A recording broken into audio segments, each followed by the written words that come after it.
Hello प्यारे प्यारे बच्चों आपको होमवर्क में 2 क्वेश्चंस दिए थे। कुछ क्वेश्चंस हमने डिस्कस करे थे, याद आया आपको? टी शेप अकाउंट बनाना सीखा था हमने लास्ट लेक्चर के अंदर। तो बच्चों इसमें आपके साथ ये क्वेश्चन एक बार डिस्कस कर लें, आपने ट्राई करा अगर तो। इसमें लिखा है put the following on the proper side of cash account, debtor account and creditor account. तो हालांकि मैंने आपको तीनों सिखा रखे हैं। हमने कैश अकाउंट भी बनाना सीखा था एक क्वेश्चन में, क्रेडिटर अकाउंट भी और डेटर अकाउंट भी। तो इसमें एक ही क्वेश्चन में कह रहा था कि तीनों अकाउंट बनाओ। तो फटाफट आपने इसके ढांचे बनाए थे और एक बार देखा था कैसे करते हैं इंक्रीज डिक्रीज। हाँ सर, करके तो देखा था हमने, लेकिन फिर हमसे हुआ नहीं, या हमने छोड़ दिया, या हमने करा ही नहीं होमवर्क। चलो कोई बात नहीं, वो तो मुझे पता ही है। तो कैश अकाउंट एक तो प्रिपेयर करना है बच्चों। इसका नियम क्या होता है? डेबिट तो इंक्रीज़, क्रेडिट में डिक्रीज़। डेटर अकाउंट प्रिपेयर करना था बच्चों आपको दूसरा। इसका नियम भी सेम होता है क्योंकि ये एसेट है। इंक्रीज़ होगा तो डेबिट में, डिक्रीज़ होगा तो क्रेडिट में। और तीसरा था क्रेडिटर अकाउंट। क्रेडिटर अकाउंट का नियम होता है इंक्रीज़ होगा तो क्रेडिट में, डिक्रीज़ होगा तो डेबिट में। ठीक है ना? तो आइए बच्चों एक बार कर लेते हैं क्वेश्चन और आपके साथ डिस्कस भी हो जाएगा। Sold goods to Sanjay on credit. हमने संजय को क्रेडिट पर गुड्स बेचे, ठीक है ना? तो संजय मतलब डेटर हो गया हमारा। तो जब हम क्रेडिट पर संजय को गुड्स बेचेंगे तो हम डेटर में प्लस करेंगे। तो 50,000 जो है वो डेटर में क्या हो जाएगा? प्लस हो जाएगा। तो डेटर में प्लस होने का मतलब है कि आपको डेटर में प्लस यानी कि इधर लिखना पड़ेगा। आप इधर लिख सकते हो गुड सोल्ड, शॉर्ट में लिखना है बस 50,000। तो डेटर में हो गया प्लस। उसके बाद नेक्स्ट है sold goods to Mohan for cash. आपने मोहन को गुड्स बेचे कैश में। तो अब इसकी आप अकाउंटिंग इक्वेशन कैसे करते? आप कैश में प्लस करते और स्टॉक में से माइनस करते। तो स्टॉक तो है नहीं तो छोड़ो। तो ये क्या करते हैं, हम कैश के अंदर प्लस करते 20,000। तो अब हम क्या करेंगे, इसको कैश के अंदर प्लस कर देंगे। तो कैश अकाउंट के अंदर प्लस यानी कि इधर लिख लेंगे गुड सोल्ड 20,000। उसके बाद नेक्स्ट देखते हैं बच्चों, देखो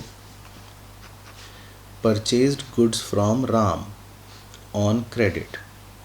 हमने राम से गुड्स परचेज करे क्रेडिट पर यानी क्रेडिटर, ठीक है ना?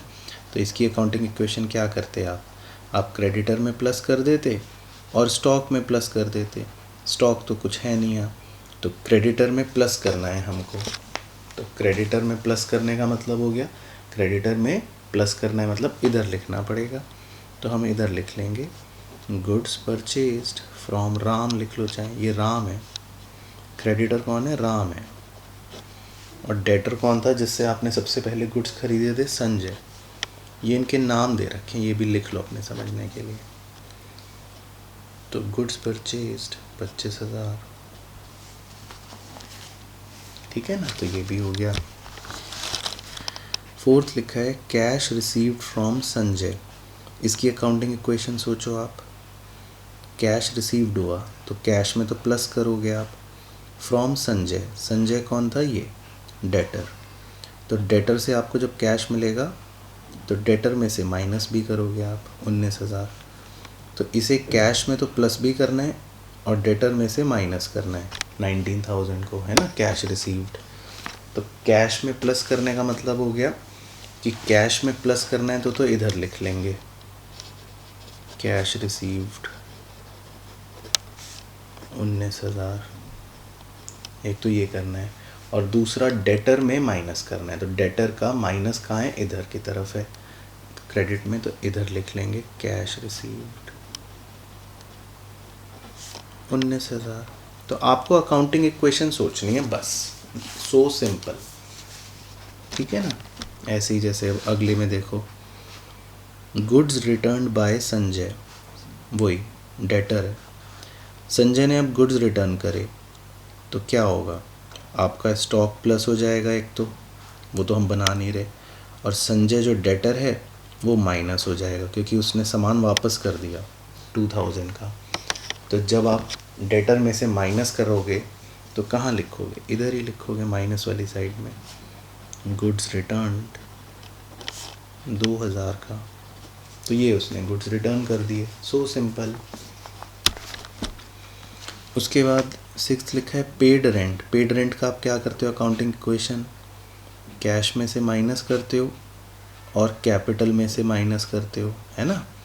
कैपिटल तो यहाँ है नहीं तो छोड़ दो, कैश में से माइनस करना है 500 रुपये, तो कैश में से माइनस करने का मतलब हो गया कैश में आप इधर माइनस में लिख लोगे पेड रेंट 500 रुपये, बस। इसके बाद लास्ट क्या है, cash paid to Ram. Ram मतलब ये क्रेडिटर, तो आपने कैश पे करा राम को, तो अकाउंटिंग इक्वेशन क्या करोगे, कैश में से माइनस करोगे और राम जो क्रेडिटर है उसमें से भी माइनस करोगे, यही करोगे ना अकाउंटिंग इक्वेशन। तो 15,000 रुपये 15,000 जो हैं कैश में से भी माइनस करने हैं और क्रेडिटर में से भी माइनस करने हैं। तो कैश में से माइनस करना है तो मतलब यहाँ लिख लेंगे पेड टू राम 15,000, तो कैश में से माइनस हो गया। और दूसरा क्रेडिटर में भी माइनस करना है, तो क्रेडिटर में माइनस करना मतलब इधर लिखना पड़ेगा क्योंकि इधर माइनस होता है, तो पेड टू राम 15,000, बस हो गई सारी पोस्टिंग ख़त्म जो उसने दी थी क्वेश्चन के अंदर। ओके, फिर क्या स्टेप सिखाए थे आपको कि आपको कास्टिंग करनी होती है, यानी टोटल करना होता है। इधर का टोटल है 20,000 और 19,000, 39,000, यही बड़ा भी है तो इधर भी आप 39,000 ही लिखोगे। लेकिन इधर का टोटल है सिर्फ 15,000 और 500, 15,500 है, जबकि वैसे हमने टोटल लिख रखा है 39,000। तो याद आ गया ना क्या लिखना पड़ेगा आपको, बैलेंस।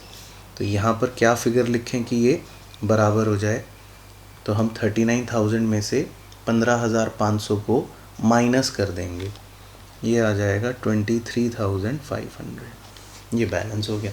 तो अब आप तीनों को ऐड करोगे तो यही आ जाएगा। इसी तरह डेटर अकाउंट में इधर का टोटल है 50,000, यही बड़ा है तो 50,000 ही लिख लेंगे।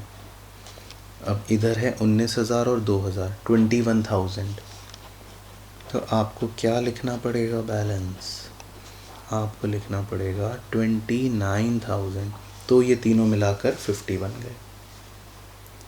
फिर इसी तरह क्रेडिटर अकाउंट में इधर का टोटल बड़ा है 25,000, तो आपको इधर भी लिखना पड़ेगा 25,000 टोटल में, और कितने रुपए बैलेंस लिखोगे, इधर 15,000 है तो इधर आपको लिखना पड़ेगा 10,000 बैलेंस, ताकि मिलकर ये 25,000 बन जाए। ठीक है, ओके डन, बस ये भी हो गया। और एक क्वेश्चन और था, आपको 12 भी दे रखा था कि from the following particulars prepare the proprietors capital account. तो ये भी आपको मैंने कहा था कि एक बार आप करना कि कैपिटल अकाउंट प्रिपेयर करना है प्रोप्राइटर का। चलो देखते हैं कि वो आपने करा या नहीं करा, तो नहीं तो कर लेते हैं फटाफट। प्रोप्राइटर का कैपिटल अकाउंट, तो प्रोप्राइटर के कैपिटल अकाउंट का क्या था नियम, कैपिटल का नियम क्या था, अगर बढ़ेगा तो प्लस यानी इधर क्रेडिट में, और घटेगा माइनस होगा तो डेबिट में। चलो तो सबसे पहले लिखा है 1 अप्रैल कमेंस्ड बिजनेस विद कैश।